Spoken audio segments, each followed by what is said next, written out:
The Fan Connections Road to WrestleMania. The road starts here.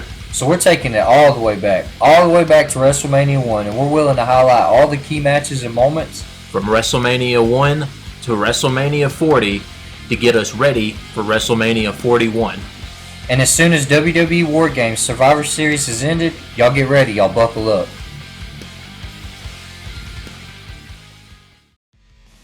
Raw results, November 18th.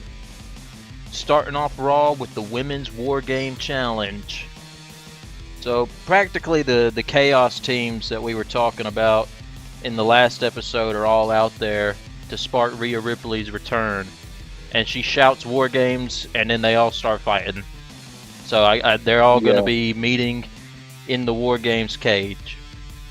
And we've been saying this for a couple weeks. Like, this is really confusing to us. So, like, it doesn't make any sense for anything else to happen than all these women are working together for War Games. Because, like, why would Nia and Liv be on the same team? You know what I mean? The teams just don't make sense. Raquel, Liv, Candice LeRae, Tiffany Stratton, and Nia Jax all on a team.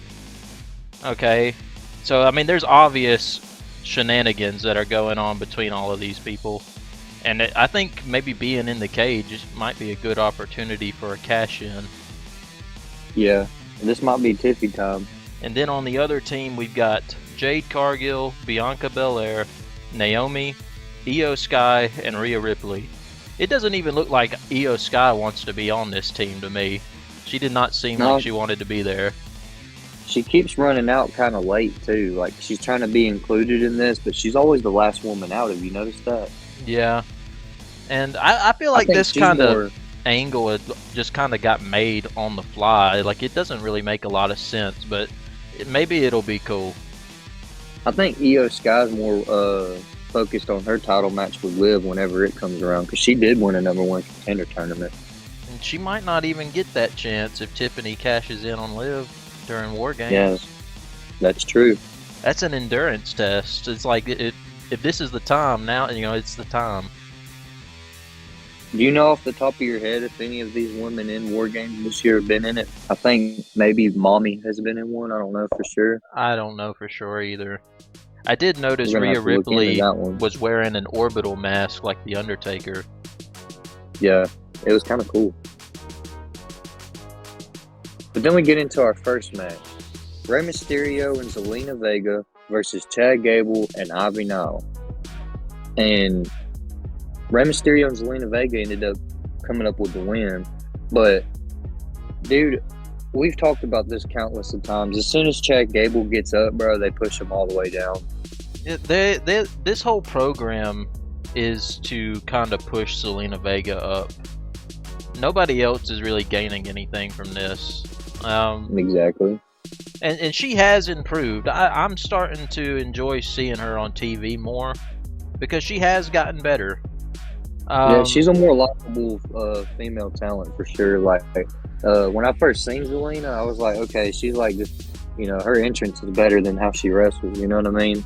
But now, like, she actually entertains me, so. And, I mean, American Made, we already loved them. But after the match, you saw Chad Gable got angry after losing. And he, smacked them around, and they all started to, shove one another and stuff. And they got hype and everything, and then literally on commentary, they were like, oh, dang, Otis never took it like that. Yeah, Otis, he was ungrateful for the wisdom of Chad Gable.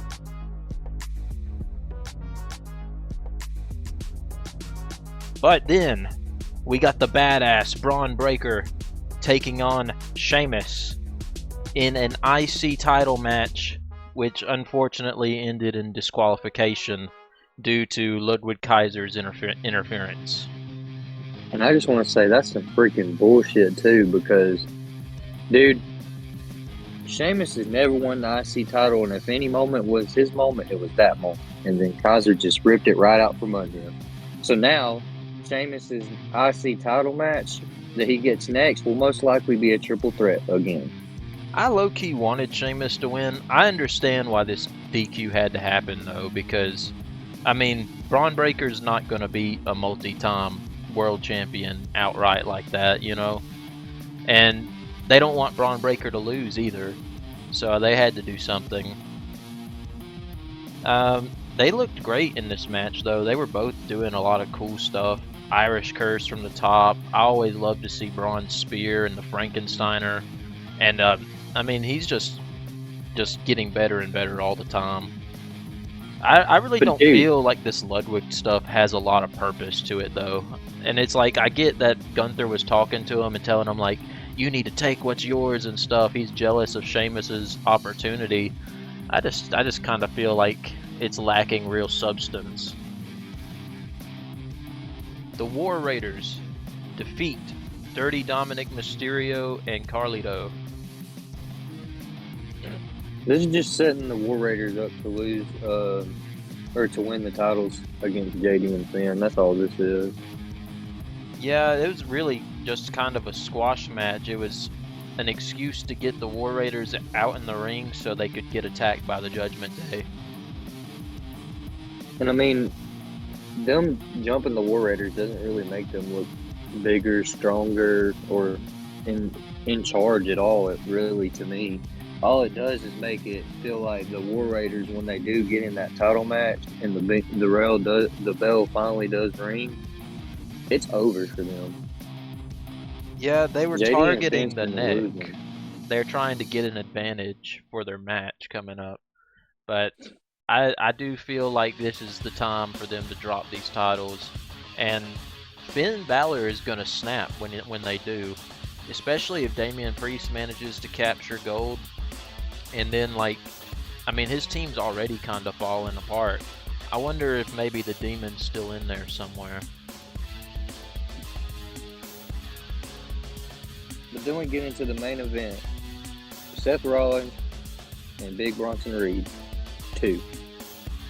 There's plenty of chaos going on because you had both bloodlines out there brawling. But you know what's weird? You didn't see no Solo when they were brawling. You know what I mean? Yeah, it's just So- Fatu and the Tongan. The match, you know, like, the match slowly goes forward. You know, you don't see no more of the bloodline or anything. And then, like, Seth Rollins kicked his ass the whole match. Like, there was no, like, oh, Big Bronson Reed's going to win. You know what I mean? You never thought that. They established his place in the pecking order, I feel like, because he was about to lose the same way to Seth Rollins. And so it makes me feel like Bronson Reed's nothing more than a, like, inflated punching bag. He has no real offense. He's just getting everybody's moves thrown at him, and it's like, I can get back up, but okay, you can't do anything else. And then, like, one thing leads to another. You think Seth's about to hit his super finisher. And then Solo throws some freaking water from the announce table, distracts him, and then Bronson Reed picks up the dub. So it's now 1-1 with Seth and Big Bronson Reed. So it looks like the new bloodline has their fifth member, and the OG bloodline still do not. There's no confirming that Seth Rollins is going to help him, because he said that he wouldn't even be in War Games to get his hands on Bronson Reed. He said no like 3 times already, but I feel like Solo's got a bad habit of doing this. It's like, who are the only guys that I don't need to mess with in this situation that can, like, go against me? And then he messes with them. He did the same thing with the rest of the bloodline to get them back involved. And it's like, you really should have just stayed in your lane, because Roman Reigns was the only one who cared that you were saying you were the Tribal Chief. Exactly. In other sports news, so we had a couple segments on Raw that were kind of interesting.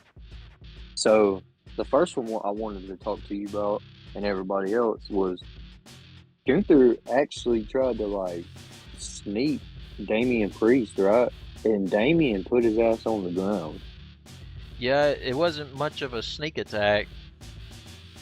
I guess, you know, what he said is true. Like, when they have to follow the rules, Gunther is the general, right? But when they're just fighting, Damian Priest has got him. That makes me think that this match is not going to be like a one-on-one. It's going to end up going into like a street fight or no holds barred or something. I don't know, but Gunther has got to find an answer to this mental blockage he's experiencing, because it's like after Cody Rhodes beat him, he's just changed. It doesn't seem like he's as confident anymore. It's like there's cracks starting to form. You know what I mean? And he got taken to the limit by Damian once already. How's he going to act when he gets there again? And then also, we had The Miz and Karrion Kross discussing the Wyatt 6 segment from last week where they did the sneak attack. And basically it's just them gloating, saying, oh yeah, we're so cool, we're so awesome, the Wyatts could never change us.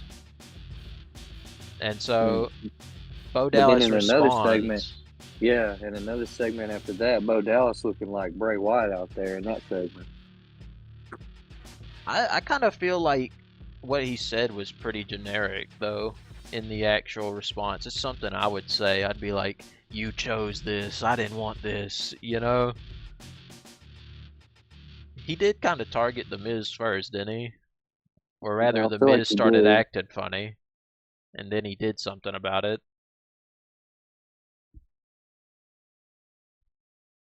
But let us know what you guys think down in the comments.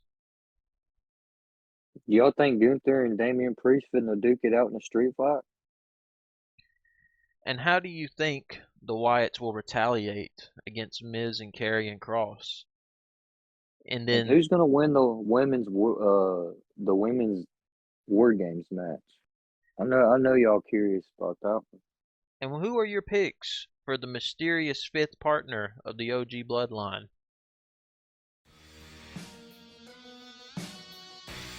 And that's about it for this episode. Like, comment, share, and subscribe. As for the fan connection, we're out of here.